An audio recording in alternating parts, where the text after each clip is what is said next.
राज्य में बदलिब पाग आकाश मेघाच्छन्न रहिबा सह हालुका वर्षा हेबो।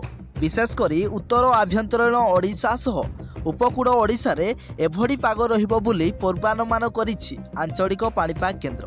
वर्तमान ओडिशा उपकूल रे एक गुरुचाप बलय सक्रिय रहितिबा बेले कालीठारु पश्चिमा झड़ प्रभाव रे पाग परिवर्तन हेबो। एही प्रभाव रे आसंता 1 तारिख रे झारसुगुड़ा, सुंदरगढ़, केउझर, मयूरभंज, ढेंकानाल, बालेश्वर एवं भद्रकर गोटे दुईटी स्थान में हालुकारु मध्यम धरणर वर्षा हेबार संभावना रही। सेहिभଳି 2 तारिख में बालेश्वर, भद्रक, केन्द्रापड़ा, जगतसिंहपुर, जाजपुर एवं मयूरभंज रे वर्षा नहीं आकलन करिछि पाणीपाग केन्द्र।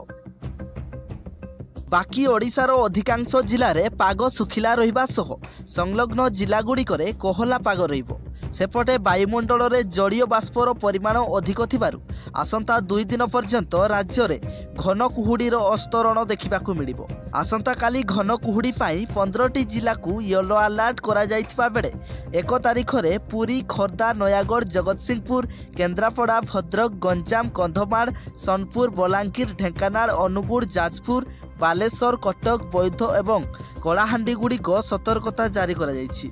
एही सबु जिले में दृश्यमान दूरता 50 रु 200 मीटर मध्य रहिबो।